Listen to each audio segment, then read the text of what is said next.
welcome. Don't forget to like and subscribe. Or, I might show up at your door. I'm just here to share some creepy stories, so sit back and enjoy. Disclaimer: the content presented in the video is purely for entertainment purposes only. The theories and stories discussed in this video are speculative and are not supported by any evidence or proof. Viewer discretion is advised.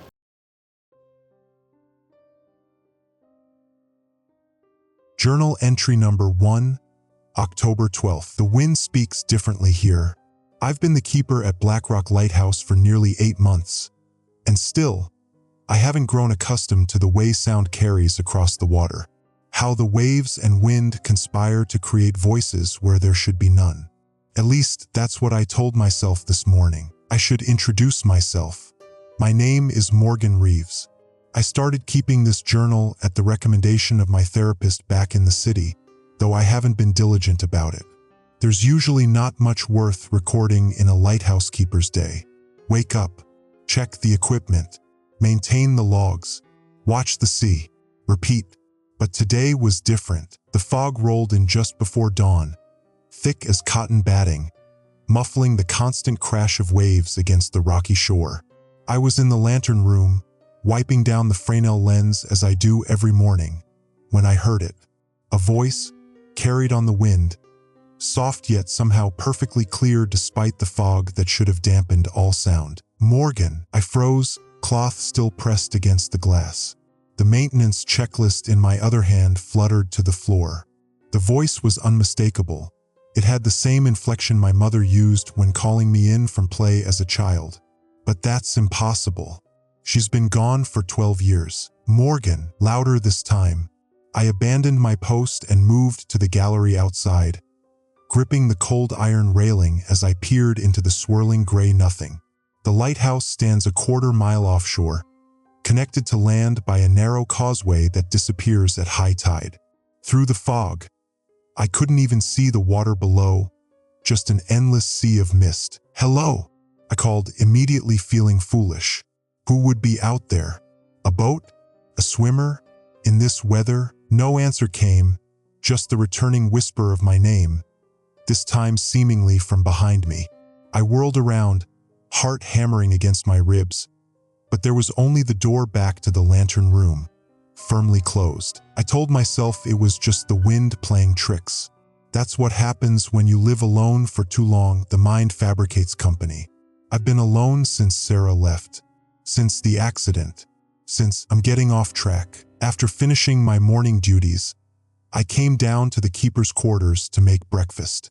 The radio was tuned to the usual frequency, the local station from Blackwater Cove, the small fishing village that's the nearest semblance of civilization. I only half listened to the morning news as I cracked eggs into a pan. Then the broadcast cut out mid-sentence, replaced by the harsh, attention-grabbing tone of the emergency alert system. I've heard it before during storm warnings, but something about the mechanical interruption made the hairs on my neck stand up. The emotionless automated voice began, "This is an emergency broadcast for the residents of Blackwater County. Effective immediately, all residents are advised to remain indoors with windows and doors secured. If you hear your name called from an unidentified source, particularly from outside your home, do not respond. Do not acknowledge. Do not investigate." I stood frozen, spatula halfway to the pan, egg yolk slowly congealing. "Repeat. If you hear your name being called by an unidentified voice, do not answer. This is for your safety. Further instructions will follow. This message will repeat." And repeat it did, 3 more times before returning to regular programming without explanation. The news anchor seemed momentarily flustered before continuing with the weather forecast as if nothing had happened. My appetite vanished. I turned off the stove and went to check the marine band radio, but there were no emergency notifications there. Nothing about strange voices or warnings not to answer. Just the usual shipping traffic and weather reports. I tried calling Sheriff Hollister in town using the lighthouse's landline, but the line was busy. Same when I tried the harbormaster's office. Cell reception has always been spotty out here on the point, but today it seemed completely dead. One bar, no service. The fog hasn't lifted. If anything, it's grown thicker. From the top of the lighthouse, I can't see the shore at all now. The beam cuts through the mist, but the light just diffuses, creating a halo effect rather than the sharp beam that should stretch for miles. It's like trying to shine a flashlight through milk. It's almost evening now. The causeway will be underwater until morning with the tide coming in. I'm effectively stranded on this little rock until dawn, which is usually fine by me. Isolation was what I wanted when I took this job. Space to think, space to forget. But now the isolation feels different. Oppressive. I've been hearing things all day. Whispers just at the edge of perception. The creak of a floorboard when I'm alone in a room. The sense of being watched when I step outside. The radio's been silent since that broadcast this morning. I tried other stations, but they're all playing their regular programs. No emergency alerts. No warnings about voices. I'm starting to wonder if I imagined the whole thing, except I didn't. I wrote down the message word for word when it was playing. And the timing, right after I heard my name on the wind. The foghorn sounds automatically every 30 seconds in weather like this. Its deep, mournful tone usually brings me comfort. A reminder of the lighthouse's purpose, the reason I'm here.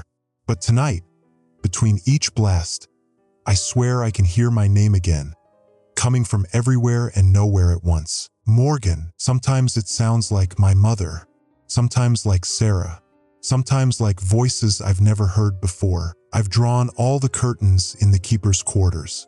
Double-checked the locks, though who would come all the way out here? The logbook says the last supply boat isn't due for another week, and no one visits without radioing ahead. I'll keep the radio on tonight, in case there are updates. The emergency broadcast said further instructions would follow. I need to know what's happening, whether others in town have heard the voices too, what they mean, why we shouldn't answer. The last rays of sunlight have vanished now, and all that remains is the rhythmic sweep of the lighthouse beam cutting through the dark and the fog.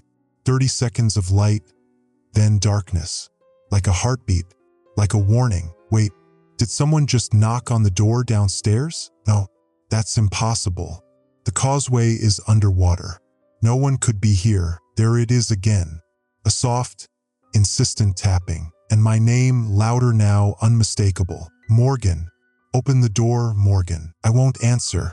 I won't. But I need to know what's out there. Journal entry number 2, October 13th. There was nothing at the door. I finally worked up the courage to check around 3 a.m. after hours of that persistent knocking. Armed with nothing but a heavy flashlight, I crept down the spiral staircase, each step creaking beneath my weight. The knocking had stopped by then, but I could still hear my name being whispered, as if someone, or something, was pressing their lips against the crack between the door and frame. When I finally threw the door open, the flashlight beam cut through empty fog. Nothing but swirling mist that seemed to recoil from the light. No footprints on the wet stone. No boat tied at the small dock below. Nothing but the gentle lapping of waves against the rock. I didn't sleep after that. I stayed in the lantern room until dawn, watching as the fog thinned just enough to reveal the causeway again. As soon as it was passable, I decided to head into town for supplies and answers. Blackwater Cove looked different this morning. The usual bustle of the fishing boats preparing to head out was absent. The harbor sat eerily still, boats moored and silent. Main Street, typically alive with the morning routines of shopkeepers opening their doors, remained largely shuttered. The first person I encountered was old Pete from the hardware store, hurriedly securing his windows despite being well past opening time. "You shouldn't be out, Morgan," he said, glancing nervously over his shoulder. His hands trembled as he fumbled with the lock. "Didn't you hear the alerts?" Before I could answer, a convoy of dark vehicles rolled slowly down Main Street. 3 black SUVs followed by what looked like a military transport truck, all with tinted windows. They headed toward the town hall, which I now noticed had a makeshift barrier erected around it. Men in what appeared to be hazmat suits were setting up equipment on the lawn. "What's happening?" I asked Pete, but he had already disappeared inside, the closed sign firmly in place. I made my way to the sheriff's office, hoping Wade Hollister could provide some clarity. The station was busier than I'd ever seen it. Deputies rushing back and forth, phones ringing incessantly. Sheriff Hollister looked like he hadn't slept either. His usually neat uniform rumpled, dark circles under his eyes. "Morgan," he said when he spotted me, pulling me roughly into his office and shutting the door. The glass muffled the chaos outside. "What the hell are you doing in town? Didn't you get the alerts? Just the one on the radio yesterday, about not answering if you hear your name." We've had 3 disappearances since yesterday evening," he interrupted, running a hand through his salt and pepper hair. "First was Marcus Williams from the bait shop. His wife said he went outside after saying he heard someone calling him. Then Lily Peterson, the high school librarian. And this morning, Tom Collins from the marina." A chill ran down my spine. They answered their names? Like the warning said not to. "Seems that way." He sank into his chair. "Look, I don't know what's happening. We've got federal agencies rolling in, setting up quarantine zones. They're not telling me much, but it's bad, Morgan. They're saying no one leaves town until they figure this out." "But what about the lighthouse? I need to get back before dark." Wade looked at me strangely. "Maybe you should stay in town. It's not safe out there alone." Something in his tone made me uneasy. "I have responsibilities, Wade. The light needs maintenance, the logs need updating. I can't just abandon my post." He seemed about to argue when his radio crackled. "Sheriff, we need you at the perimeter. Now." Wade sighed. "Stay put, Morgan. I mean it." He pointed at a chair. "Just wait here until I get back." Of course, I didn't listen. As soon as he left, I slipped out the back door of the station. I needed supplies, and I wasn't about to be quarantined in town without knowing what was happening. That's when I saw her, a woman in a crisp white shirt under an open lab coat, arguing with one of the men in hazmat suits outside the barricade at Town Hall. Her black hair was pulled back in a tight bun, her gestures sharp and authoritative despite being considerably shorter than the man she was dressing down. "Absolutely unacceptable," she was saying as I approached. "The samples need to be maintained at precise temperatures. If you've compromised them..." "Excuse me," I interrupted, not sure why I felt compelled to speak to her. "Do you know what's happening here?" Both of them turned to look at me, the hazmat suit with clear annoyance, the woman with sharp curiosity. "Civilian area," the hazmat suit grunted. "Please return to your home and await further instructions." The woman, however, studied me intently. "You're not from town," she said. "Not a question. I'm the lighthouse keeper, Morgan Reeves." Something flickered in her eyes. "Dr. Eliza Chun," she replied, extending her hand. Her grip was firm, professional. "CDC Research Division." The hazmat suit made a noise of protest, but she silenced him with a look. "Mr. Reeves, when you have a moment, I'd like to ask you some questions about the lighthouse and what you might have observed recently." Before I could respond, a commotion erupted at the edge of the square. A woman was screaming, held back by 2 deputies as she tried to rush toward the woods at the edge of town. "She's out there. I heard her calling me. Alice is out there," the woman wailed, struggling against their grip. Dr. Chen's posture stiffened. "Excuse me," she said curtly, before striding purposefully toward the scene. I used the distraction to slip away, heading quickly to the general store to gather supplies. The usually chatty clerk rang me up in silence, barely meeting my eyes. As I was leaving, my arms full of groceries, I nearly collided with Danny Winters, my occasional assistant at the lighthouse. Her usual vibrant energy seemed dimmed, her freckled face drawn with worry. "Morgan, thank God you're okay," she exclaimed. "I tried radioing the lighthouse last night but couldn't get through. The equipment was working fine." I frowned. "Are you all right? You look tired." Danny glanced around nervously before lowering her voice. It's happening to me too." The voices. I heard my name last night, coming from the beach. I almost went to look, but then I remembered the warning. My blood ran cold. Have you told anyone else? She shook her head.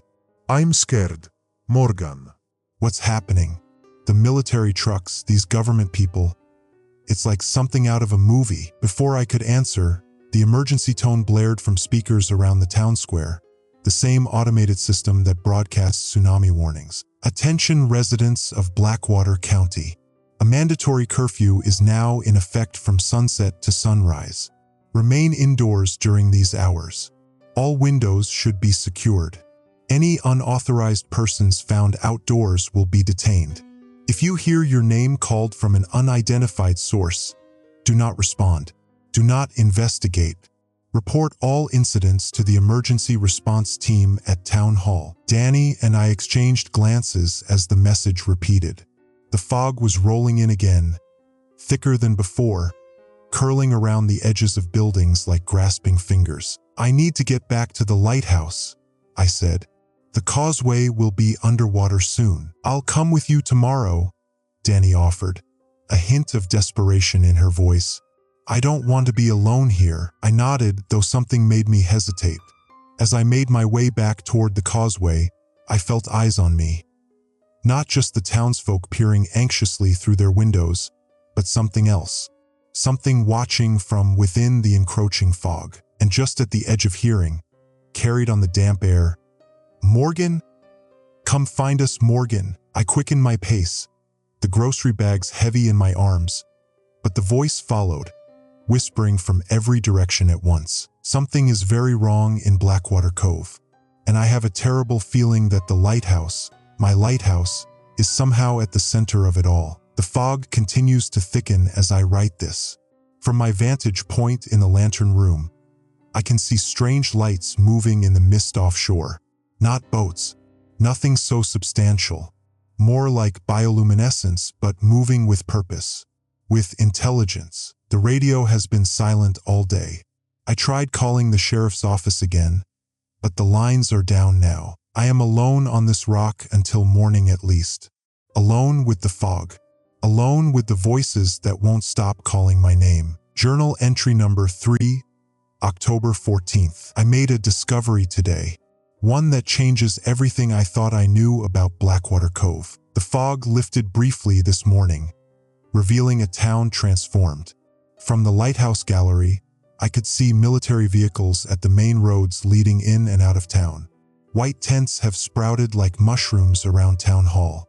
Even from this distance, I could make out figures in hazmat suits moving between them. Taking advantage of the temporary visibility, I decided to search the lighthouse archives. Every keeper before me has maintained records, weather patterns, unusual occurrences, maintenance logs. Most of it is mundane. Burned out bulbs, storm damage, the occasional lost boat guided safely to shore. But what I was looking for was precedent. Has this happened before? The voices, the fog, the warnings? The archives are kept in a small, damp room at the base of the lighthouse. Decades of logbooks and journals line the shelves. Many so water-damaged and mildewed they're barely legible. I started with recent records and worked backward, scanning quickly through my predecessor's neat, methodical entries from the last 5 years. Nothing unusual, until I reached a gap. Between October 1973 and February 1974, there are no entries at all. The logbook for that period is missing entirely. Just a conspicuous empty space on the shelf where it should be. I pushed further back to the keeper before that. His handwriting was cramped and difficult to decipher, but as I flipped through the pages of fall 1973, my blood ran cold. October 8, 1973. Unusual fog patterns persisting for third consecutive day. Radio communications spotty. Heard what sounded like voices calling from the water during my night watch. Must be fatigue playing tricks. October 10th, 1973. Reports from town of residents hearing voices calling their names. 3 fishing boats failed to return to harbor. Military personnel arrived in town today. October 12th, 1973. Quarantine protocols established in town. No boats permitted in or out of the harbor. The voices are louder tonight. They know my name. October 15th, 1973. The fog is them, the fog is them, the fog is them. The entries end there. Abruptly, the remaining pages torn out. I was still digesting this disturbing find when the radio crackled to life.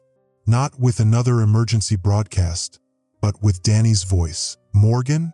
Are you there? Over. I rushed to respond. I'm here, Danny. Are you all right? Over. There was a long pause, filled with static.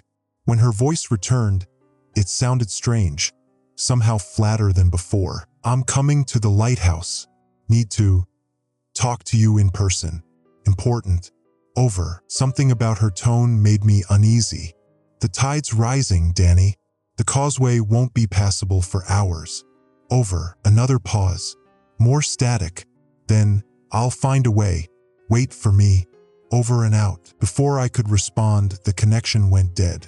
I tried calling back several times, but received only static in return. The Marine Band radio came to life next, the automated emergency system cutting through the white noise with its attention signal. This is an emergency alert for all residents of Blackwater County. The quarantine is now mandatory. Do not attempt to leave the area. Military checkpoints have been established at all exit points. After a brief pause, the message continued, but the voice had changed. Less automated, more human. A woman's voice. Familiar. This is Dr. Eliza Chun of the CDC. We are dealing with a potential biohazard situation. All residents should stay in their homes. If you or someone you know has reported hearing voices calling their name, please contact the emergency response team immediately. Do not approach individuals who are behaving erratically or claiming to hear voices. They may be compromised. Another pause, shorter this time. When Dr. Chen's voice returned, it was quieter, as if she had stepped away from the microphone, but it was still picking up her words. We're losing containment. The fog is accelerating the spread. Get me the lighthouse keeper on the line. The transmission cut out abruptly, replaced by the standard emergency alert tone before going silent. They want to reach me? Why? What do they think I know? I spent the next hour trying all the radio frequencies I could think of, but heard nothing but static or the standard "Remain in your home's" message playing on a loop on the local station. Then I noticed the fog was changing. It's always been dynamic, the way it moves and shifts, but this was different, more purposeful. From the gallery, I watched as tendrils of mist snaked their way across the water toward the lighthouse, moving against the wind, like fingers reaching out. And within the fog, those strange lights I'd seen before, bioluminescent pulses that seemed to communicate with each other in patterns I almost recognized but couldn't quite grasp. The temperature dropped suddenly. My breath fogged in front of my face despite it being mid-afternoon, and the voices returned. Not just my name now, but a chorus of whispers just at the edge of hearing. Words I couldn't quite make out, spoken in tones that were almost familiar. I retreated inside, throwing another log on the small stove in the keeper's quarters to fight off the unexpected chill. That's when the phone rang, the old landline that I was certain had been out of service since yesterday. I hesitated before answering, remembering the warnings. But this wasn't my name being called. It was just a ringing phone. Still, my hand trembled as I picked up the receiver. Hello, breathing. Just breathing at first. Then a voice, Sheriff Wade Hollister, but strange, distant. Morgan, it's happening again. His words slurred slightly, as if he was drunk or exhausted. Wade, what's happening again? The incident from the 70s? How do you know about that? A strange laugh, not like Wade at all. My father was sheriff then too. He told me never to speak of it. But it's too late now. They're back. They're hungry. Who's back, Wade? What's in the fog? Another laugh, this one dissolving into a wet, hacking cough. Don't trust Chen, he wheezed. She knows. She's been waiting for this.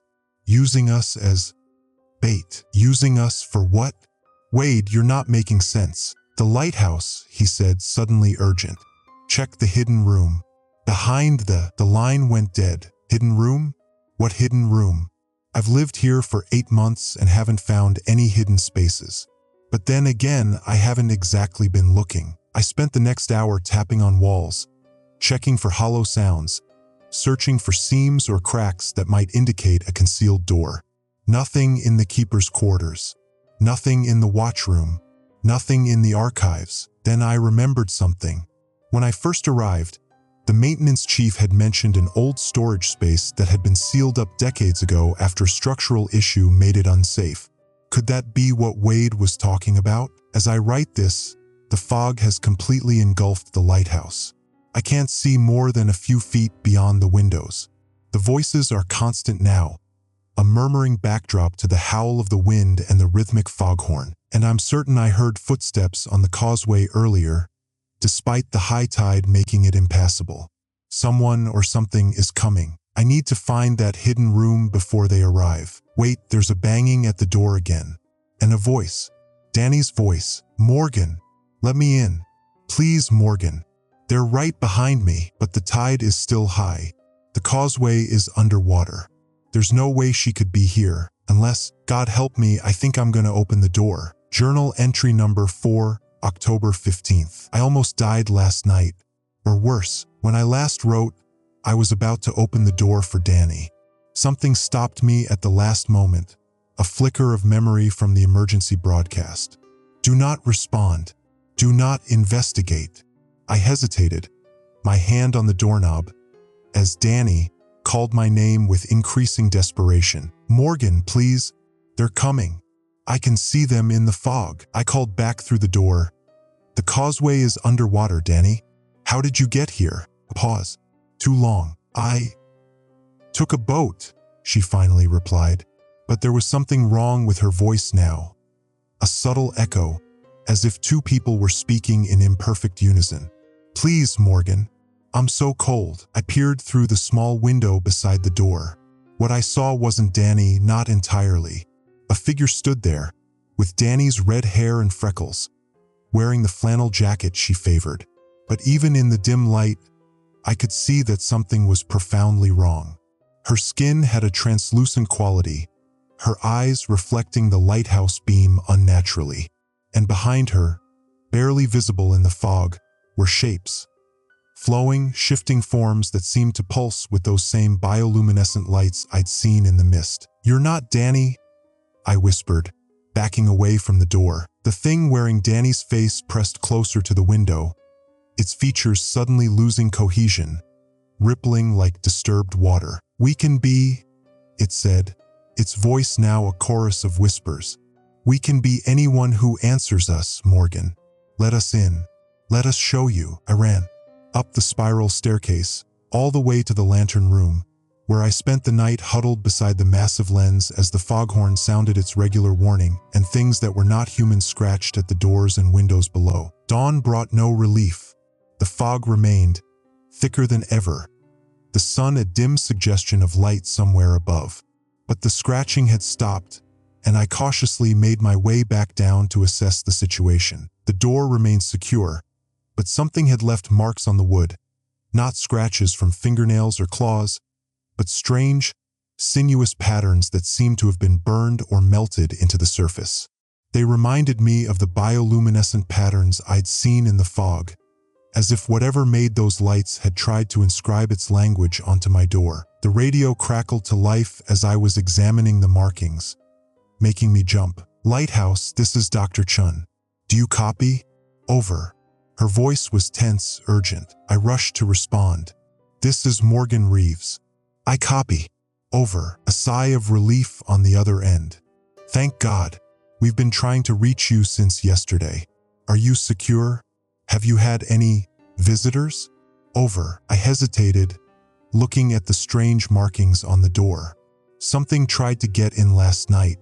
It looked like my assistant, Danny Winters, but it wasn't her. Over. A long pause. Mr. Reeves. Morgan. I need you to listen carefully. We're implementing isolation protocol across the entire area. No one enters or leaves Blackwater County until this situation is contained. The lighthouse is of particular importance. You must remain there, keep the light operating, and maintain radio contact. Under no circumstances should you allow anyone entry, no matter who they appear to be. Over. What are they, Dr. Chun? The things in the fog. Over. Another pause, longer this time. I could hear muffled voices in the background, as if she was consulting with someone. We're not certain, she finally replied, choosing her words carefully. But we believe they're not from here. 50 years ago, there was an incident. A research vessel disappeared off the coast near your lighthouse. Shortly after, residents began reporting the same phenomena we're seeing now. Unusual fog, voices calling their names, disappearances. The situation was eventually contained. We thought permanently. We were wrong. Over. My mind raced to the missing logbook, the torn pages. What happened to the lighthouse keeper back then? Over. He was instrumental in the containment effort, she said, her tone measured. But yes, he was lost in the process, which is why I need you to follow my instructions precisely if we're going to prevent further casualties. Over. What exactly do you need me to do? Over. Keep the light burning, no matter what. These entities seem to have a negative reaction to certain frequencies of light. Your lighthouse beam is one of our best defenses right now. And monitor the fog patterns. Report any changes immediately. Over. I thought of the hidden room Wade had mentioned. Dr. Chun, Sheriff Hollister told me to find a hidden room in the lighthouse. He said you know about it. Over. The silence that followed was so long I thought I'd lost the connection. When she finally responded, her voice was strained. Sheriff Hollister has been compromised. He's currently in quarantine. Whatever he told you, be cautious. The lighthouse does contain certain equipment from the previous incident, but accessing it now might be dangerous. Over. But I have to go, she interrupted. Maintain hourly radio checks. If you miss 2 consecutive checks, we'll consider you compromised. Chin out. The radio went silent, leaving me with more questions than answers. I spent the morning searching again for the hidden room, focusing on the sections of the tower that showed signs of newer construction. Patches in the stonework, areas where the mortar didn't quite match. By midday, I'd found it. A section of wall in the equipment room that sounded hollow when tapped. The seam was nearly invisible, disguised by a heavy storage cabinet. It took all my strength to move the cabinet, revealing a small metal door with an old-fashioned padlock. The lock was rusted but intact. I searched for a key but found nothing. In desperation, I took a crowbar from the maintenance tools and, after several attempts, managed to break the lock. The door creaked open to reveal a narrow space that might once have been a storage closet. It was empty except for a small metal box on the floor and some kind of equipment bolted to the wall. A device I didn't recognize with dials and switches that looked decades old. Military, perhaps? The glass faces of the gauges were clouded with age, the metal corroded. The box contained documents, mostly faded and water-damaged beyond legibility. But one folder, sealed in plastic, remained intact. Inside was a report dated November 1973, stamped Classified and Project Lighthouse. I had just begun to read it when the emergency broadcast system blared from every radio in the lighthouse simultaneously, even ones I thought were turned off. Attention all residents of Blackwater County. Isolation protocol is now in effect. Remain in your current location. Do not attempt to leave the area. All roads are closed. All waterways are restricted. Communication with outside areas is temporarily suspended. After the standard message, Dr. Chen's voice came on again, sounding even more strained than before. This message is specifically for lighthouse personnel. We are detecting increased anomalous activity in your sector. Secure all entrances. The light must remain operational. If you are experiencing any unusual symptoms, disorientation, auditory hallucinations, gaps in memory, report them immediately. Chin out. As if in response to her words, the fog around the lighthouse shifted, swirling faster, those bioluminescent lights pulsing more intensely. And the voices returned, dozens of them now calling names. Some calling mine, others calling for people I didn't know, creating a cacophony of plaintive cries. I returned to the lantern room to check the light, making sure it was operating at full power. From this vantage point, I could see movement in the fog. Not just the swirling of mist, but more substantial shapes moving with purpose. Heading toward town. The document from the hidden room sits beside me as I write this. I've only read the first page, but already I understand why someone wanted it hidden. Project Lighthouse. Containment protocol for extra-dimensional entities. Whatever is in the fog, it's been here before. And the lighthouse, my lighthouse, was somehow used to fight it. I need to keep reading. I need to understand what I'm up against before night falls again, because I don't think the doors will hold them back a second time. Journal entry number 5, October 16th. The town is emptying. Not evacuating, emptying. I made a desperate trip into Blackwater Cove this morning when the tide was at its lowest, leaving the lighthouse temporarily despite Dr. Chen's warnings. I had to see for myself what was happening, and I needed supplies if I was going to survive whatever is coming. The causeway was partially exposed but still treacherous, slick with seaweed and that strange, viscous substance I've started noticing everywhere. A residue that looks like oil but moves like something alive when you're not looking directly at it. I nearly slipped several times during the crossing and couldn't shake the feeling that the water itself was reaching for me, trying to pull me in. The report I found in the hidden room explained some things, but raised more questions. According to the fragmented documents, in 1973 something emerged from a tear in reality, I suppose you'd call it. The report used terms like dimensional boundary failure and non-terrestrial entity incursion. Whatever scientific language they wrapped around it, the truth seems to be that something found its way into our world that shouldn't be here, and the lighthouse was modified to combat it. Something about the frequency of the light, amplified by special equipment, could disrupt these entities.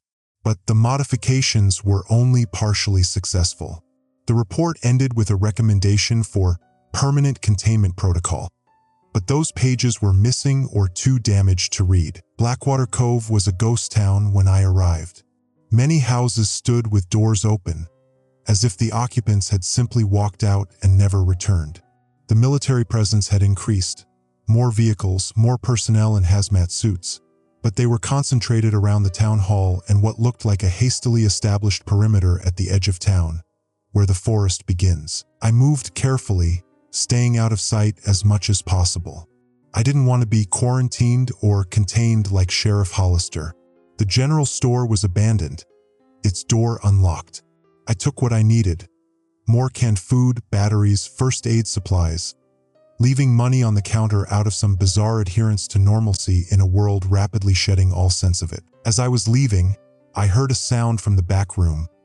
A wet, slithering noise followed by what might have been a whisper. I didn't investigate. Some instinct told me that whatever was back there wasn't human anymore, if it ever had been. The town square was eerily quiet except for the crackling of a public address system playing the now familiar isolation warning on a loop. The white tents around town hall had multiplied, and I could see figures moving inside, their shadows projected against the canvas by bright interior lights. Scientists, military, both. I was about to head back to the causeway when I spotted Dr. Chun emerging from the largest tent, engaged in an intense conversation with a man in a military uniform. I couldn't hear what they were saying, but their body language spoke of disagreement, tension. I took a risk and moved closer, ducking behind a parked military vehicle. Proliferating faster than we can track, Dr. Chun was saying, her voice tight with stress. The lighthouse is our best option for broad-spectrum containment, but we need more time to calibrate the time is a luxury we don't have, Doctor. The military man interrupted. His voice was clipped, authoritative. Washington is talking about more permanent containment options if your approach fails. You mean bombing the entire town? Chen's voice rose in anger. That won't work. These entities don't exist entirely in our physical space. Conventional weapons might disperse them temporarily, but that decision isn't yours to make. He handed her a folder. You have 48 hours to demonstrate results with your lighthouse project. After that, we implement Protocol Scorched Earth. He strode off toward one of the black SUVs, leaving Chun standing there, her face a mask of frustration and fear. As she turned, her eyes swept the area and locked with mine for a brief moment.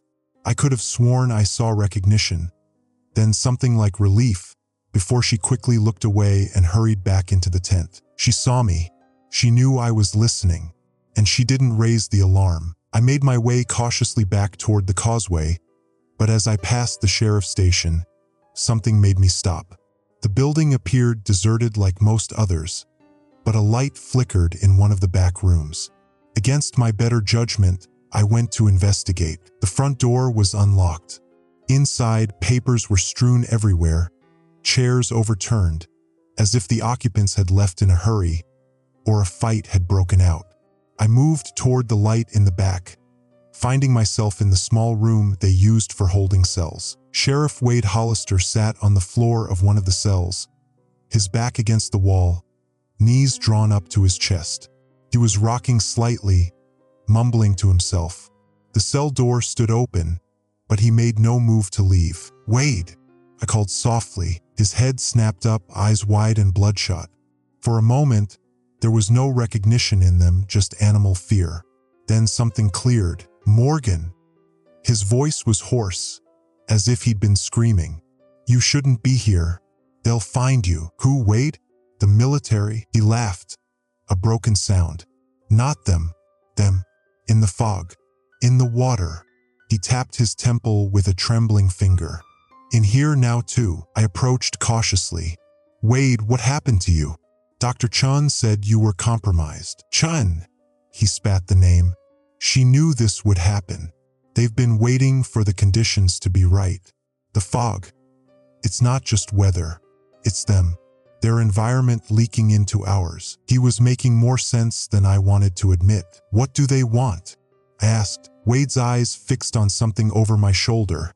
Something I couldn't see. Us. Our form. Our identities. They don't have bodies like we do. They want to wear us. A chill ran through me as I remembered the thing that had looked like Danny but wasn't, its face rippling like disturbed water. "The military is planning something," I told him. "Something they're calling Protocol Scorched Earth. In 48 hours. Wade's eyes snapped back to mine, suddenly clear. "Then it's already too late." He struggled to his feet. "Morgan, listen carefully. The lighthouse, the equipment in the hidden room, it's not just a weapon against them, it's a beacon. The original keeper didn't drive them away 50 years ago. He made a deal." "A deal?" "With the entities in the fog." He nodded grimly. "The details died with him, but my father told me enough. The keeper offered them something, I don't know what, in exchange for them retreating. But deals with things like that, they never last." A commotion outside interrupted us. Shouting voices, engines revving. "You need to go," Wade said urgently. "Back to the lighthouse. Find what the previous keeper did. It's the only chance." "Come with me," I offered, though something in me recoiled at the idea. Wade shook his head, a sad smile crossing his face. "I can't leave this building, Morgan. Not anymore." He tapped his temple again. "They're in here now, waiting, but I'm fighting them. That's why I'm still me. For now." The shouting outside grew louder. "Go," Wade insisted. "Go." I went, slipped out the back door just as military vehicles pulled up in front. Made my way through backyards and side streets until I reached the causeway, the tide already beginning to rise again. I'm back in the lighthouse now. Safe, if any place can be called safe anymore. The fog is thicker than ever, those lights within it moving with greater purpose, greater coordination. From the lantern room, I can see that much of the town is now dark. No lights in windows, no signs of life. The radio has gone silent. No more emergency broadcasts. No more hourly check-ins with Dr. Chun. I've examined the equipment in the hidden room more carefully, trying to understand its purpose. It's connected to the lighthouse lamp somehow, with cables running up through the walls to the lantern room. dials for frequency adjustment, power levels, something labeled dimensional harmonics, and there's a handwritten journal I missed before, wedged behind the device. The previous keeper's personal log, separate from the official records. I've only read a few pages, but already I understand the true horror of what's happening. These entities, he called them the tidal ones, don't just mimic us. They don't just take our forms. They take everything. Our memories, our identities, our very essence. And they're hungry. So hungry, the previous keeper didn't make a deal to save the town. He made a deal to save himself. I need to read more. I need to understand what he did, what price he paid. Because if Wade is right, I have less than 48 hours before the military decides to solve this problem permanently. And I have a terrible feeling that Dr. Chun is coming here, to the lighthouse, to me, to the equipment that might be our last hope, or the key to letting them in for good. Journal entry number 6, October 17th. The emergency broadcasts returned at 3:17 a.m. I had fallen asleep at the desk in the keeper's quarters. The previous keeper's journal open beneath my cheek, pages damp with drool. What woke me wasn't a sound so much as a feeling, like electricity crawling across my skin, raising the hair on my arms. Then the radio crackled to life. Emergency alert system. This is not a test. The following message is transmitted at the request of the United States Department of Defense and the Centers for Disease Control and Prevention. An atmospheric anomaly continues to affect Blackwater Cove and surrounding areas. All citizens must remain indoors. Do not respond to voices calling your name. Do not approach the fog. If you observe unusual behavior in friends or family members, maintain distance and report to emergency personnel at designated safe zones. Repeat. This is not. The message dissolved into static, then something else emerged. A sound like rushing water, punctuated by whispers too faint to understand. I leaned closer, straining to hear, when suddenly a voice cut through with perfect clarity. Morgan Reeves. I recoiled as if burned, knocking my chair backward. My name. My full name that I hadn't shared with anyone in town except on official paperwork. The voice wasn't coming from outside, it was coming directly from the radio. We see you, Morgan Reeves. We know what you've found. The static returned, swallowing the voice, then faded entirely. The radio went silent. With shaking hands, I turned it off completely, unplugging it for good measure. The silence that followed was almost worse than the voice. I could hear my own ragged breathing, the distant crash of waves against the rocks, and something else. A faint, rhythmic tapping from somewhere in the lighthouse. I gathered my courage and investigated, following the sound to the spiral staircase. It was coming from above, from the lantern room. Tap, tap, tap. Pause. Tap, tap, tap. Like Morse code. But I couldn't decipher it. When I reached the lantern room, I found the source. The massive lens was rotating slowly as it always did. But with each revolution, something struck the glass. A tiny black speck that I initially mistook for an insect. Looking closer, I realized it was a drop of that same viscous substance I'd seen on the causeway. It hung suspended in midair, perfectly still except when the lens rotated into it. Top, top, top. I backed away, nearly tripping over the top step. That substance shouldn't be up here, shouldn't be floating, shouldn't be tapping. As I watched, it began to expand, flattening against the glass like a hand pressing from the other side. I fled back down the stairs, grabbing the keeper's journal and locking myself in the bathroom, the only room without windows. With trembling fingers, I turned on my flashlight and continued reading where I'd left off. The previous keeper, Harold Thorne, had indeed made a bargain with what he called the tidal ones. 50 years ago, they had begun appearing in the fog, calling to residents. Those who answered disappeared, just like now. But Thorne discovered something by accident. The specific frequency of the lighthouse lamp, when modified, created a barrier they couldn't cross. He didn't share this discovery with authorities. Instead, he negotiated. The entities wanted access to our world, our forms.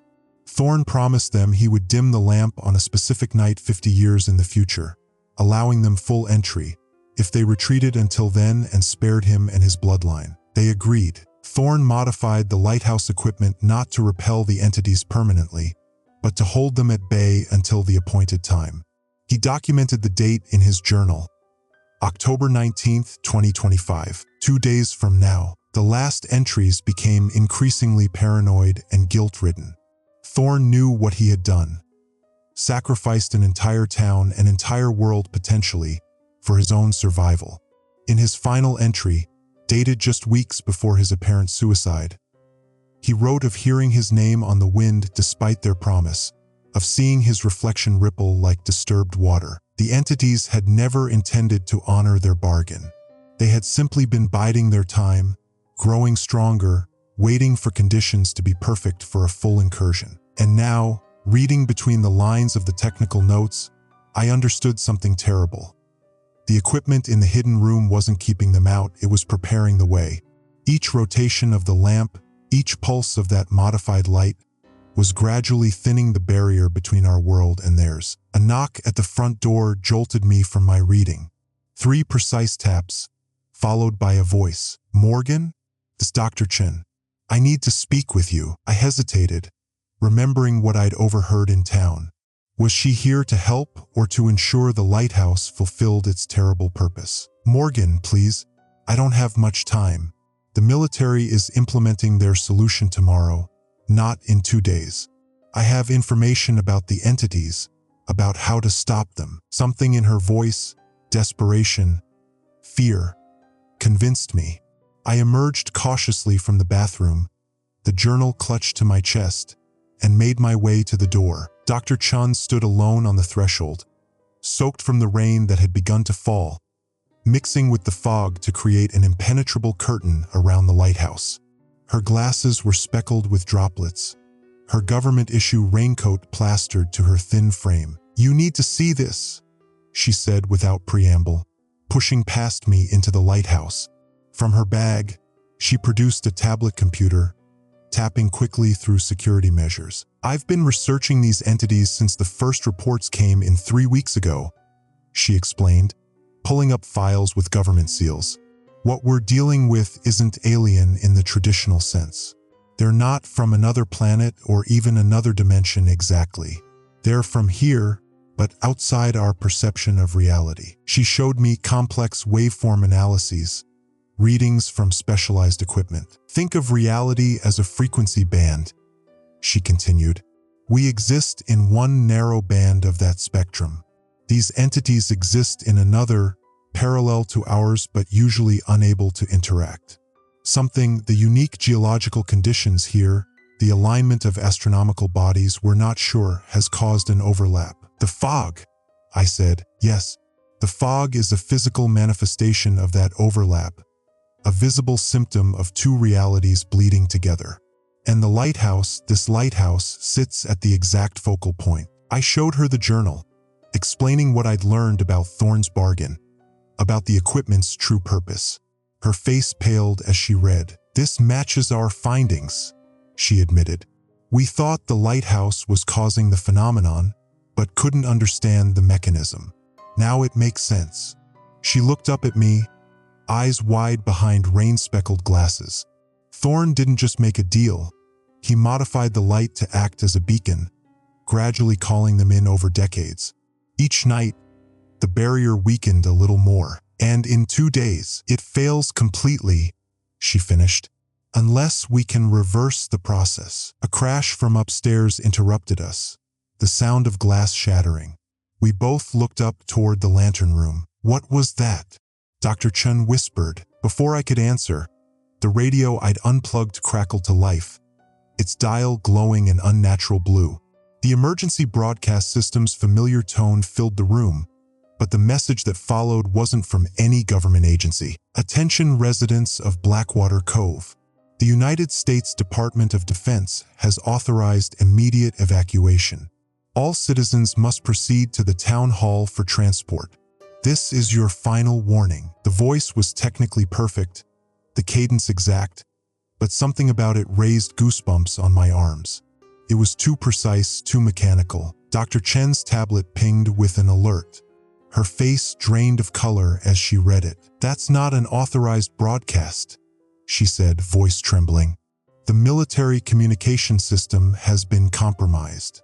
There, another crash from above, louder this time, followed by the sound of heavy, wet footsteps on the spiral staircase. "They're here," I whispered. "In the lighthouse." Dr. Chen grabbed my arm, her fingers digging in painfully. "The equipment in the hidden room, we need to reverse the frequency. It's our only chance." We moved toward the hidden door, but before we reached it, a figure appeared at the bottom of the stairs. In the dim light, it looked like Sheriff Hollister. Same uniform, same broad shoulders, same weathered face. But when it smiled, the expression rippled across its features like a stone dropped in still water. "Dr. Chen," it said in Wade's voice, though the mouth movements didn't quite match the words. "The evacuation is underway. You're needed in town immediately." Chen's grip on my arm tightened. "That's not the sheriff," she whispered. The thing wearing Wade's form tilted its head at an impossible angle. "Morgan Reeves," it said, and now the voice was different, the same one I'd heard on the radio. "You've been listening to our calls for so long. Why won't you answer?" The radio crackled again, but this time no words came through.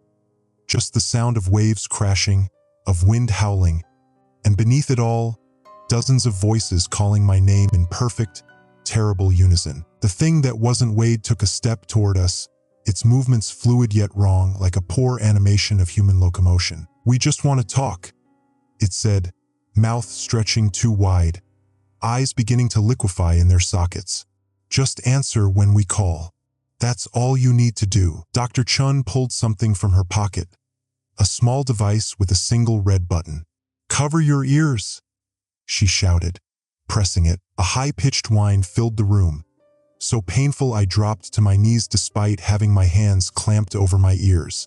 The Wade thing reacted even worse, its form rippling violently, features melting like wax under flame. It issued a sound no human throat could make, a gurgling screech that seemed to come from everywhere at once. Then it collapsed, splashing to the floor like spilled water before seeping between the floorboards. The device in Chen's hand sparked and died, the whine cutting off abruptly. Blood trickled from her nose, and I realized mine was bleeding too. "Sonic disruption," she gasped, helping me to my feet. "Temporary, very temporary.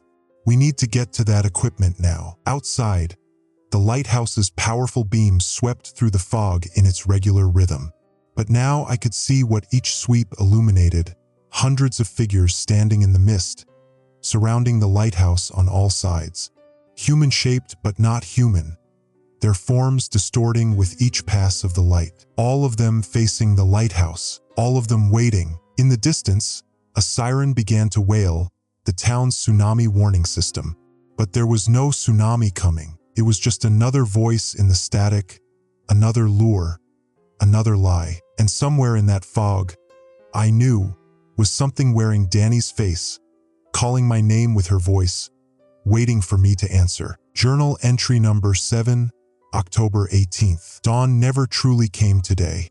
The sky lightened from pitch black to a murky, soupy gray, but the sun remains a distant memory, a faint glow diffused through layers of unnatural fog. I'm writing this by lantern light, conserving the lighthouse's backup generator power for what's to come. Dr. Chen and I spent the night modifying Harold Thorne's equipment.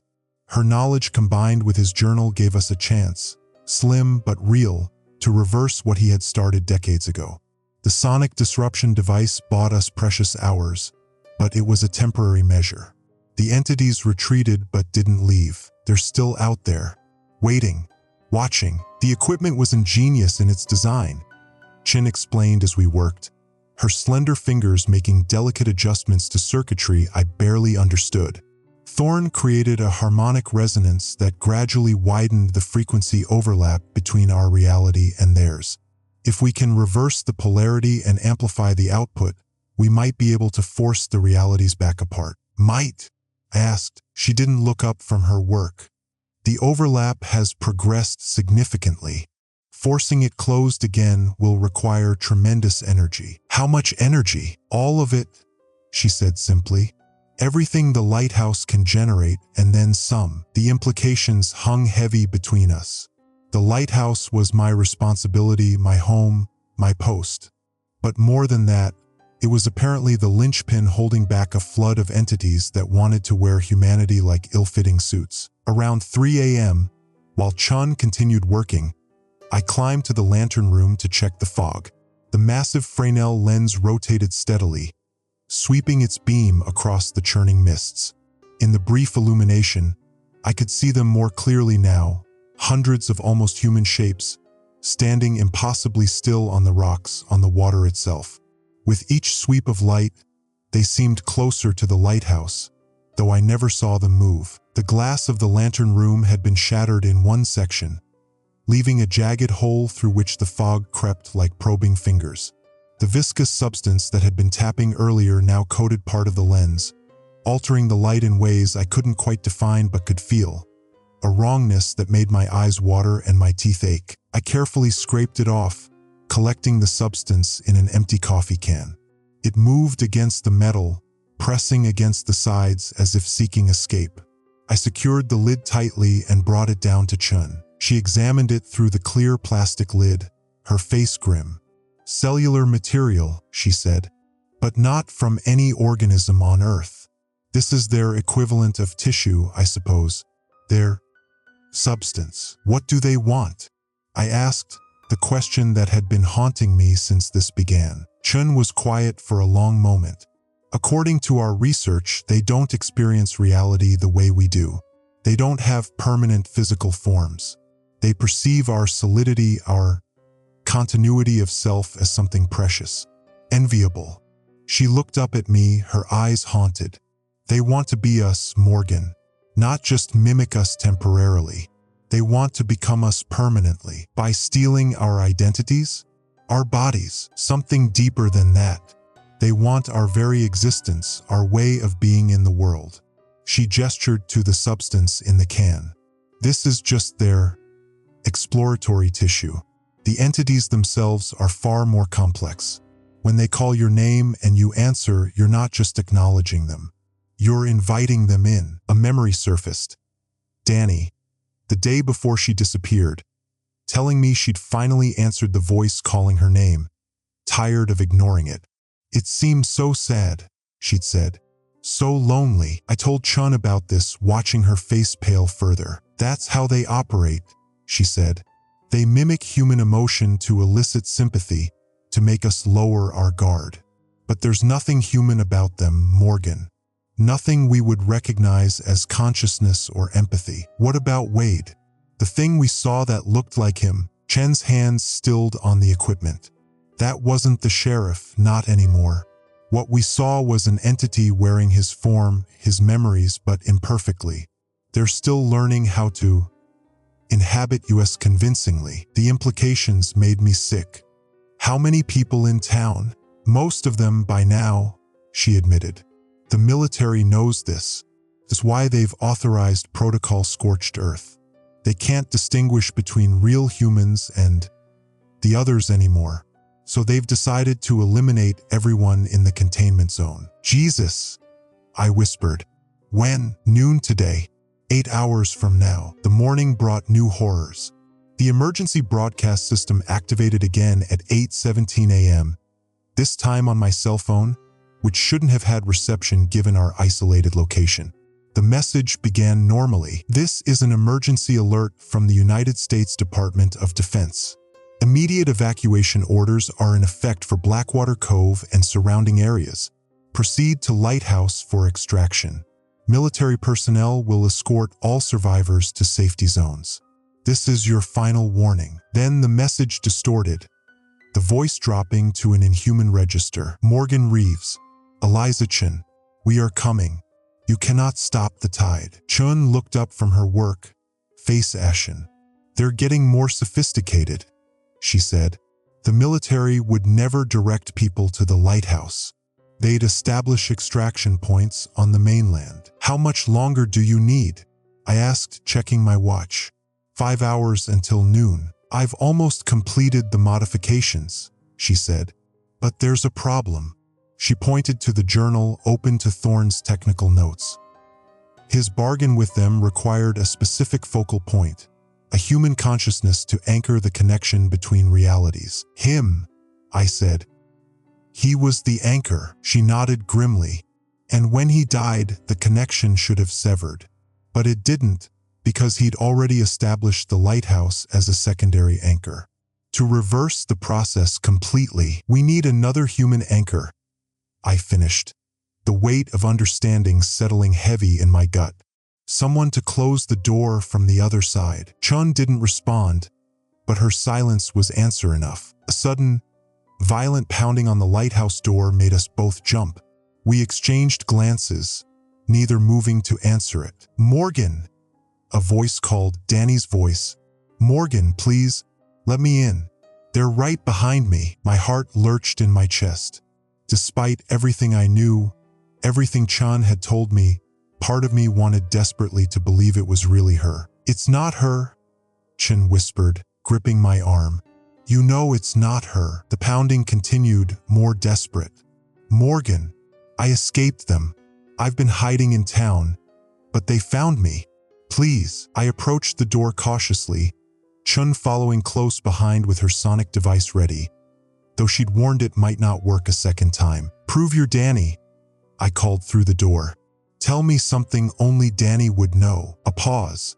Then, the first night you came to the lighthouse, we got drunk on that terrible whiskey you brought. You told me about your brother's accident, how you blamed yourself, how you came here to escape those memories. Let me in, Morgan. Please. My blood ran cold. I had told Danny that story, but I'd also written it in my journal, the journal that had been sitting on my desk in the keeper's quarters until recently. Morgan, Chun whispered questioningly. I shook my head, backing away from the door. They've been in the lighthouse, I murmured. They've read my journal. The pounding stopped abruptly.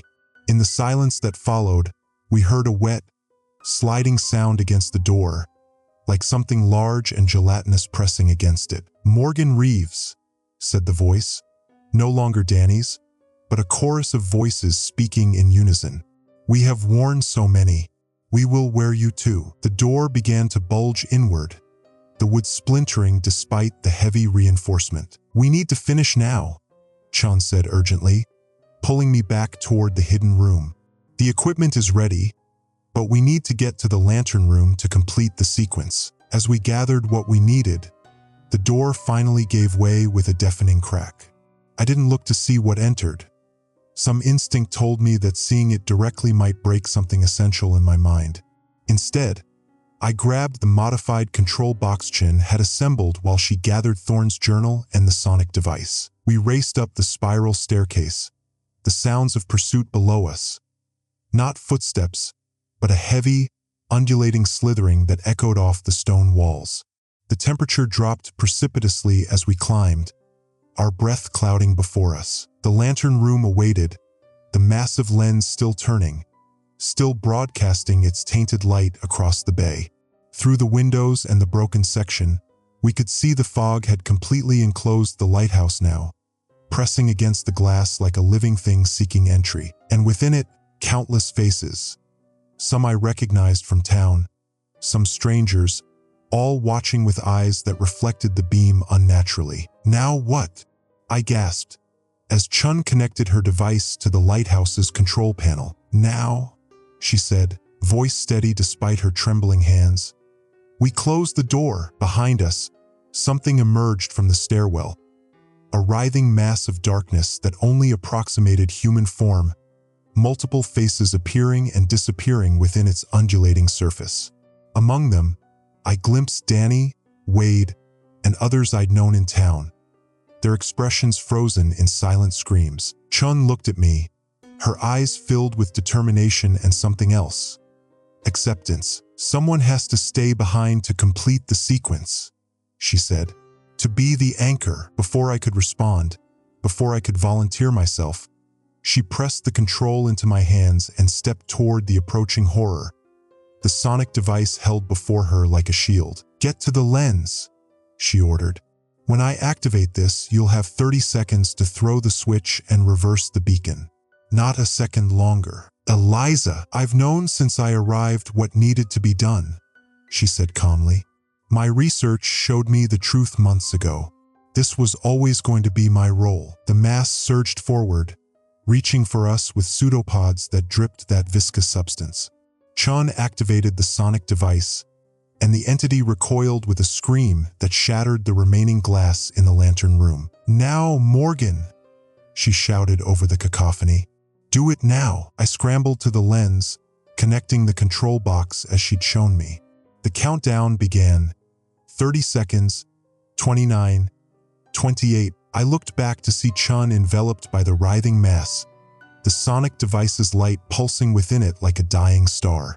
Her eyes met mine one last time through a momentary clearing in the darkness. Tell them what happened here, she said. Tell them we fought back. Then she was gone, consumed by the entity as the countdown reached 0. I threw the switch. The lighthouse beam flared with impossible brightness, a column of pure white light that shot into the heavens, parting the fog like a divine hand. The entities outside screamed in unison, a sound no human throat could produce, a sound that would haunt my dreams forever. The light grew, expanded, enveloping everything, the lighthouse, the bay, the town in the distance.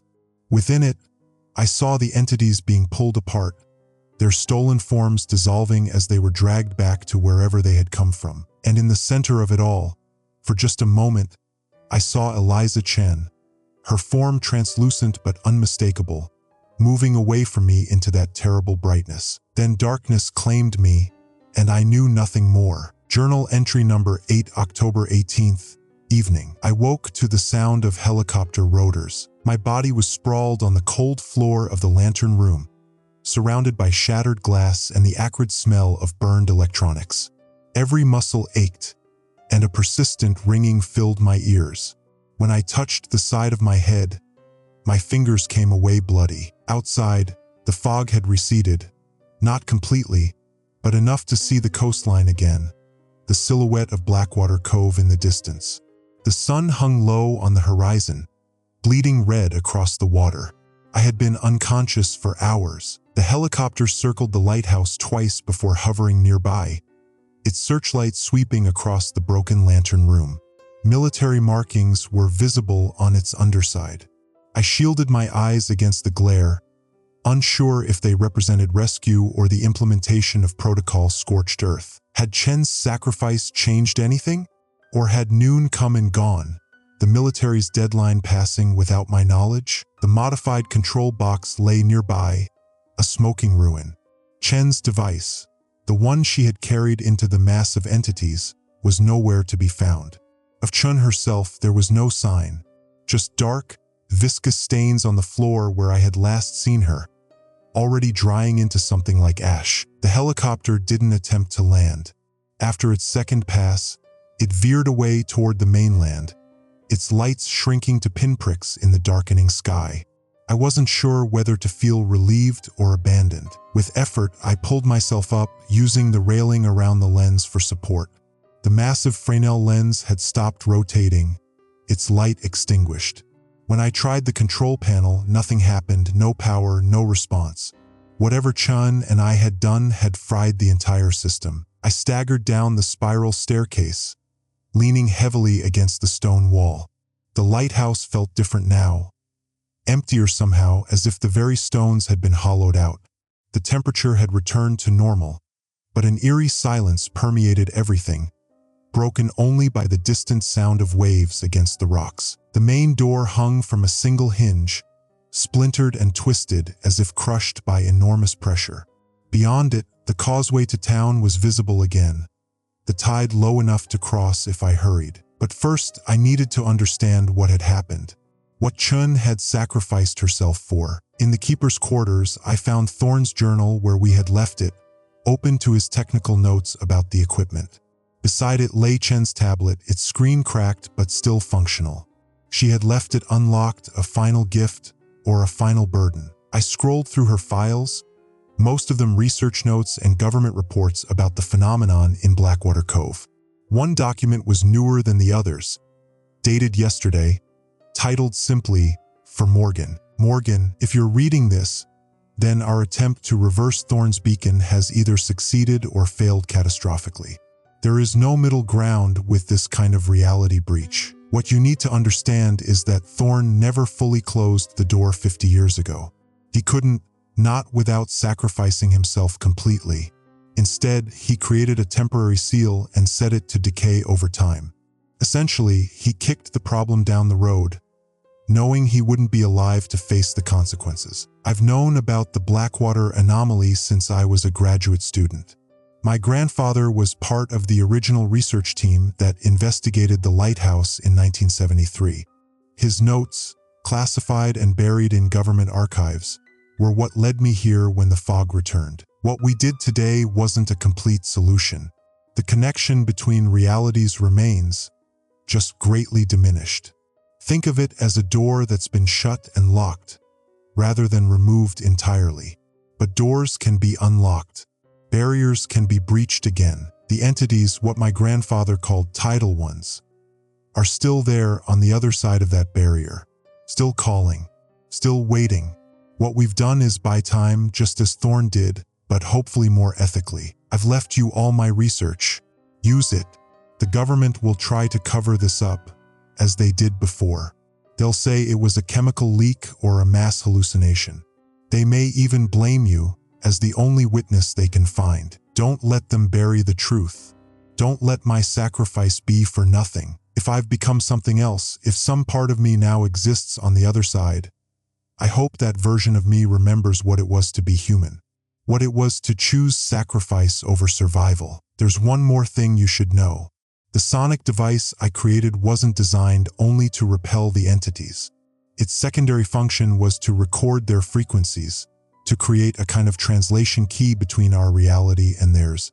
I've hidden a backup of this data on my tablet under the file Grandpa's Fishing Photos. It may be the most dangerous information in existence, but also the most valuable if they ever return. Use it wisely, if at all. Eliza, I set down the tablet, my hands shaking. Outside, darkness had fallen completely, the stars obscured by lingering wisps of fog. I should have felt relief we had succeeded at least partially. The immediate threat was contained. Chen's sacrifice had meant something. Instead, I felt hollow and watched. A notification pinged on Chen's tablet. A new email from an address I didn't recognize. No subject line, no text in the body, just an attachment. An audio file. Against my better judgment, I played it. At first, there was only static white noise that raised the hair on my neck. Then, faintly, voices, dozens overlapping, speaking words I couldn't understand. And beneath them, almost imperceptible, a single voice I recognized. Morgan, help me. I'm still here. I can see them now. What they really are. Chen's voice. I dropped the tablet as if it had burned me, the audio continuing to play. Static and whispers and that desperate plea. With shaking hands, I picked it up again and shut it off, but the damage was done. The final words I had heard, almost lost in the noise. They're coming back through. Find the others. Beneath the surface. Beneath the surface. The phrase echoed in my mind, taking on new meaning as I looked around the keeper's quarters. Thorn's journal still lay open on the desk, but now I noticed something else. A faded map of Blackwater Cove tucked between its pages, with locations marked in faded red ink. One was the lighthouse, another was the town hall, and a third, circled repeatedly, was offshore, what appeared to be an underwater cave system beneath the bay. I unfolded the map fully, finding notes in Thorn's handwriting along the margins. Original breach point, 1973. Secondary containment facility. Do not approach. A cold certainty settled over me. Chen's sacrifice hadn't ended the threat. It had only pushed it back temporarily. And somewhere beneath the waters of Blackwater Bay was another doorway. Another point where the barrier between realities had grown thin. The sound of an engine drew my attention to the window. Headlights on the mainland, moving toward the causeway. Multiple vehicles, judging by the brightness. Military, most likely, coming to secure the lighthouse and eliminate any evidence of what had happened here, including me. I had minutes, perhaps, to decide. Stay and face whatever story they had fabricated to explain away the horrors of Blackwater Cove.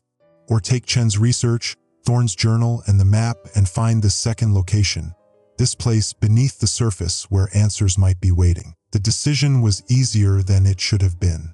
I stuffed Chen's tablet and the journal into my backpack, along with what few supplies I could gather quickly: flashlight, first aid kit, water bottle, the protein bars Chen had brought. As I prepared to leave, the radio in the corner crackled to life once more. No emergency broadcast this time, no warning system. Just a simple message, delivered in a voice that was almost Chen's but not quite. Morgan Reeves, we are waiting. We are always waiting. The tide will rise again. Outside, the vehicles had reached the beginning of the causeway. Their headlights cut through the lingering fog, illuminating the rocky path to the lighthouse. I could see figures moving now, the silhouettes of armed personnel. I fled through the broken door, not toward the causeway but away from it, toward the steep path that led down the far side of the lighthouse promontory to a small, sheltered cove where the keeper's rowboat was moored.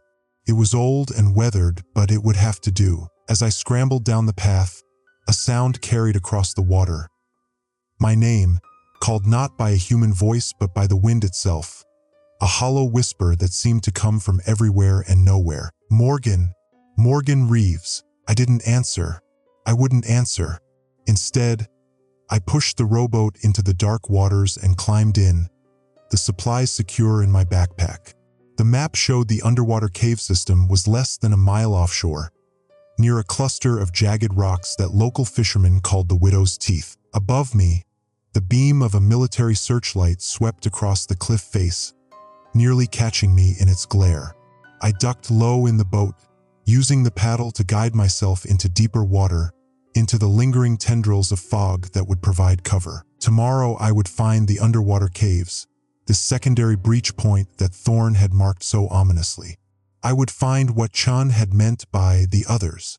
And maybe, if I was lucky, I would find a way to seal this door permanently. But tonight, as I rowed silently through the dark waters, I couldn't shake the feeling that I was not heading away from danger, but directly toward it. That beneath the surface of the bay, in those underwater caves, something was stirring. Something that knew my name and was waiting for me to answer. Audio recording number 1, October 19th, 4:17 a.m. Sound of water lapping against rocks. Distant foghorn. It's before dawn. I've abandoned the journal format for now.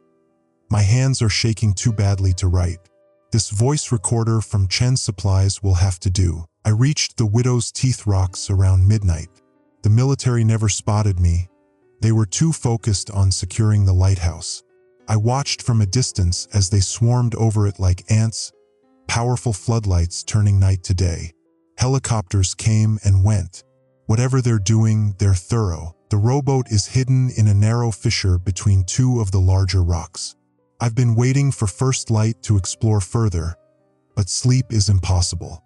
The water around these rocks, it moves wrong, against the current, sometimes against gravity itself, and the calling has started again. Pause, sound of breathing, not just my name now, words, sentences, Chen's voice sometimes, Danny's, even voices I don't recognize, pleading, beckoning.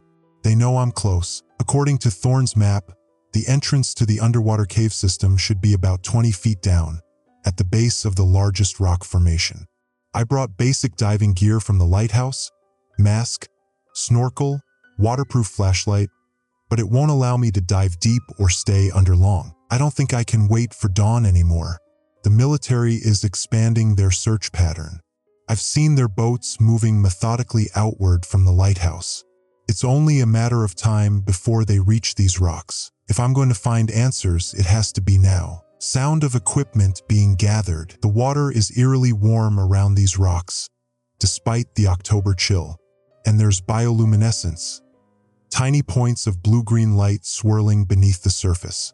But it doesn't move like any bioluminescent algae I've ever seen. It moves with purpose. I'm going in. If I don't return to make another recording, well, I suppose it doesn't matter. No one will ever hear this anyway. Click. Recording ends. Audio recording number 2, October 19th, 6:43 a.m. Heavy breathing, dripping water. I found it. The cave. But God, I wish I hadn't. Coughing. Sound of water being spit out. The entrance was right where Thorne's map indicated, but it wasn't natural. As I dove toward it, I could see the edges were too smooth, too perfect, like something had melted its way through the rock.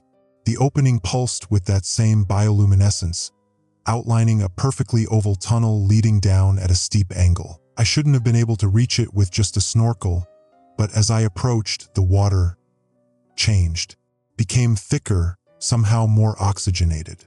I could breathe it, painfully, inefficiently, but enough to go deeper than should have been possible. The tunnel opened into a massive underwater cavern. That's where I am now, on a stone shelf above the waterline. The air here is breathable but thick with moisture, like the heaviest fog you can imagine. Everything glistens with that same bioluminescent substance. This place wasn't on any geological survey, any oceanographic map, because it's not natural. It wasn't formed by erosion or volcanic activity. It was grown. Sound of movement, water dripping. The walls are lined with what looks like coral, but it pulses with light that responds to sound, to my voice right now. And etched into these walls are symbols I've never seen before, complex geometric patterns that seem to shift when viewed from different angles. But that's not the worst part. Deep breath. There are bodies here, dozens of them, suspended in alcoves along the walls. Residents of Blackwater Cove. I recognize some of them. Wait, Mrs. Keller from the general store.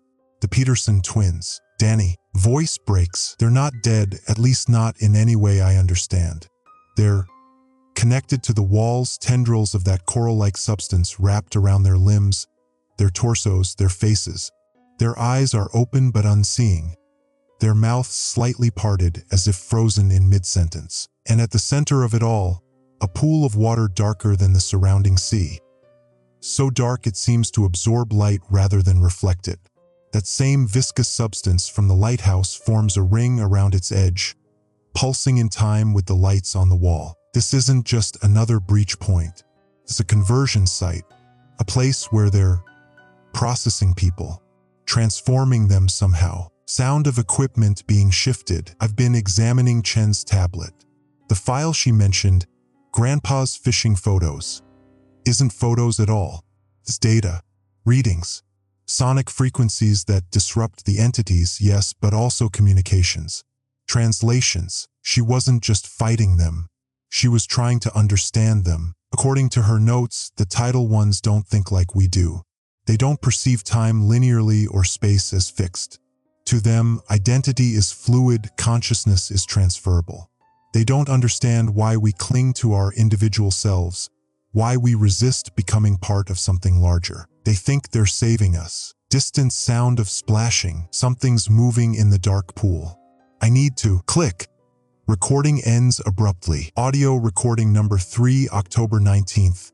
Unknown time. Harsh breathing, sounds of running. They're coming through again. The reversal Chun and I performed at the lighthouse. It didn't close the door.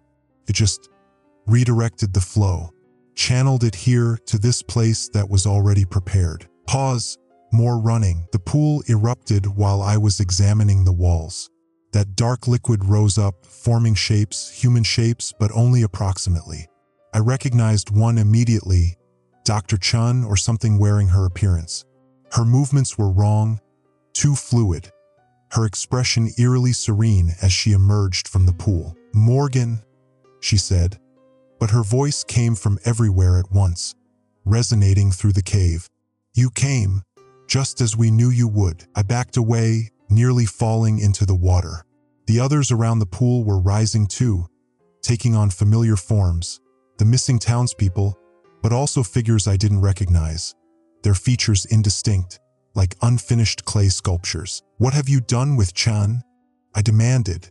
With all of them? The thing that looked like Chun tilted its head, the movement too smooth to be human. We haven't done anything to them. We've become them, and they've become us. The boundary between was always artificial. You're wearing them like suits, I said, revulsion rising in my throat. No, Morgan. We're completing them, as we will complete you. It gestured to an empty alcove in the wall. We've prepared a place for you, the lighthouse keeper, the one who can hear us, the one who has always heard us. Other figures were emerging from the pool now, moving toward me with that same uncanny grace.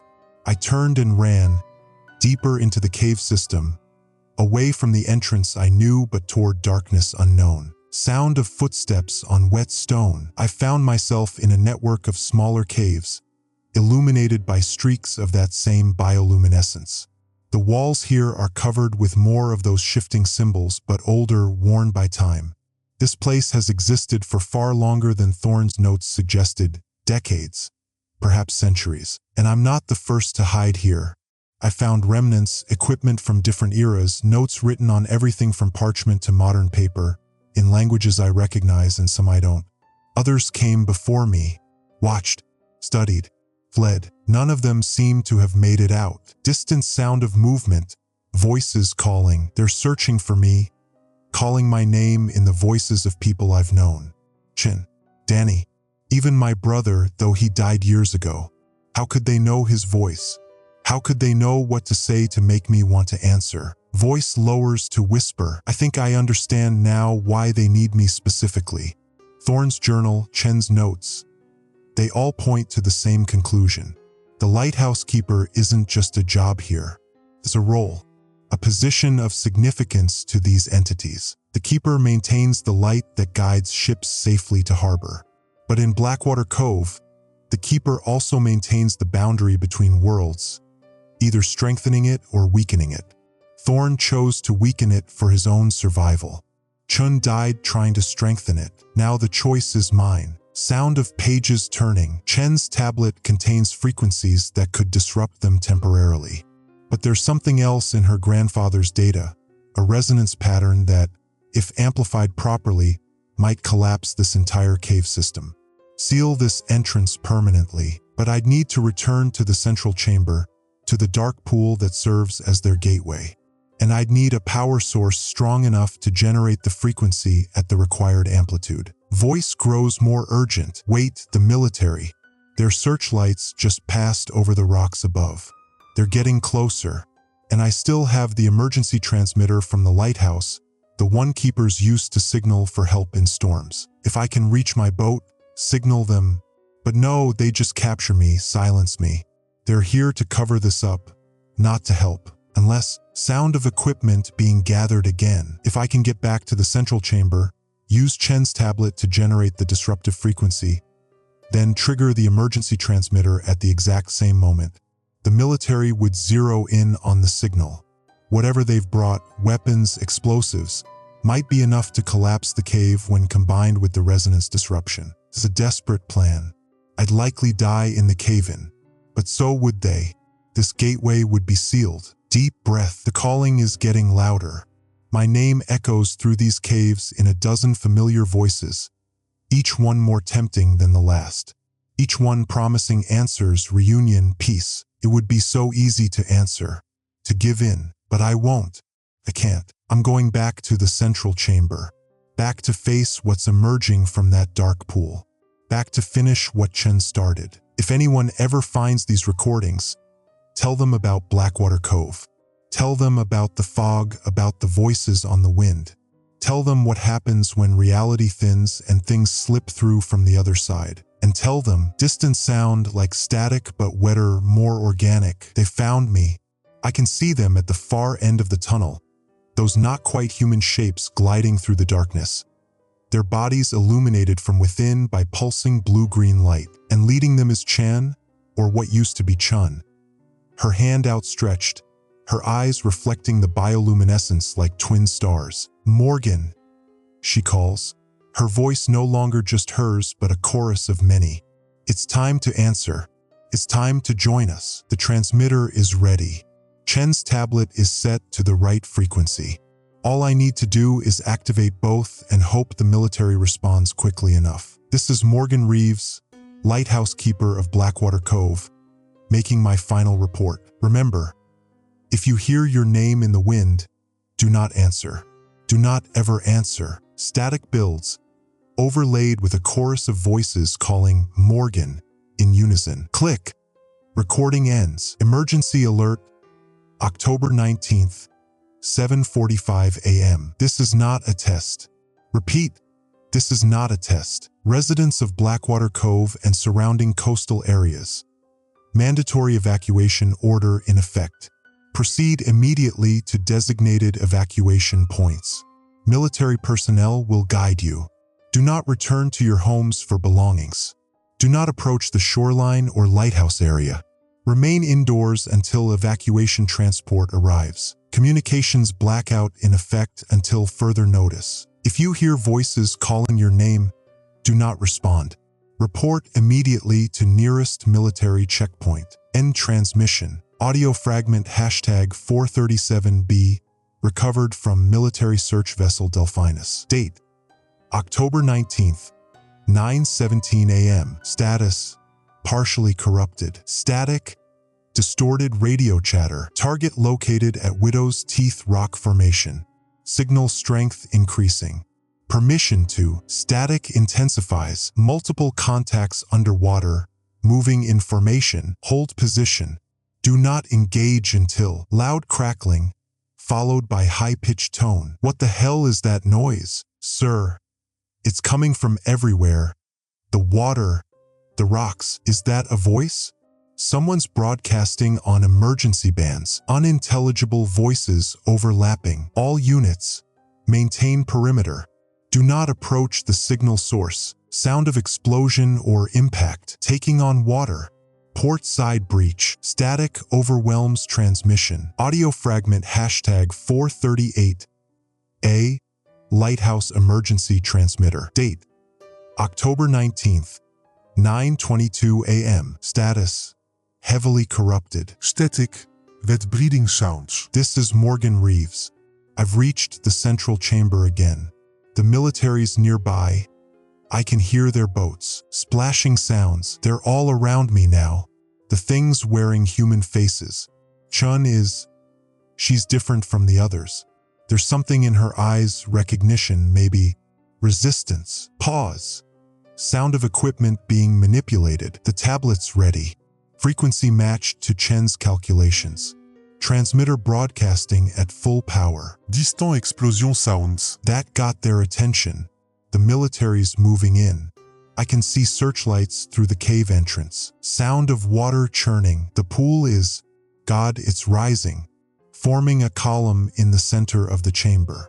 I've never seen them react like this. Electronic tone building in intensity. It's working. The frequency is disrupting them.